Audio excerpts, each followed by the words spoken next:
J'ai envie de vous proposer un défi fraternel qui nous concerne tous, qui que nous soyons.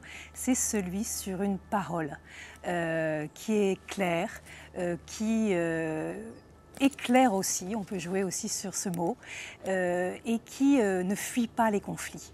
Voilà, c'est très important, je pense, dans nos relations, où que nous soyons, dans un champ professionnel, dans un champ associatif, peu importe, dans nos familles. Parfois, bon évidemment, sauf si ce jour-là on est épuisé, voilà, quand quelqu'un, par ses propos, divise un peu une équipe ou par ses propos demande toujours des commentaires et qui est presque un camp contre, un camp pour, c'est ce que l'actualité fait par les médias toujours. Tous les matins, on a à se réveiller, on a à choisir un camp qui est pour ça, qui est contre ça. Voilà. Comment on sert la communion? Voilà, moi je trouve ça très important dans ce monde un peu toujours en douleur, dans ce monde pas très apaisant.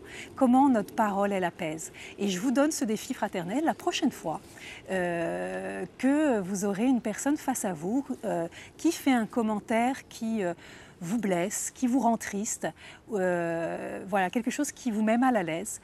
Ayez ce courage, moi je pense que ça s'appelle le courage d'être soi, ayez ce courage qu'il y ait une ou deux personnes avec vous, de façon très posée en disant, tu sais, quand tu dis ça, ça m'interpelle et voilà ce que ça me fait. Et vous nommez l'émotion.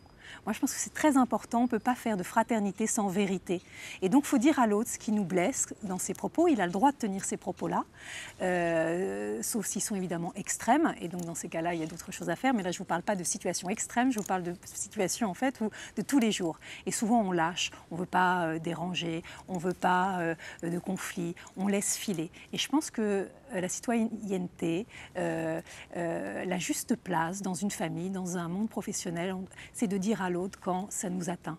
C'est de dire à l'autre quand ça ne sert pas la communion entre nous tous. Et ayez ce courage-là. Et vous allez voir, souvent la personne, elle va être pas désolée, elle va peut-être dire, bah, écoute, je suis... Pardon, alors je le dirai autrement. Ou, voilà. Et comment votre parole, une fois que vous avez renvoyé à la personne ce que ça vous fait, en nommant l'émotion, construisez avec elle. Comment vous arrivez du coup avec son commentaire qu'elle aura pu faire, qu'elle pense peut-être toujours malgré votre remarque? Comment vous construisez justement une équipe toujours plus en force avec ses différences? Comment vous construisez avec ces commentaires-là pour peu qu'ils ne soient pas quand même nauséabonds à toujours? Voilà, construire.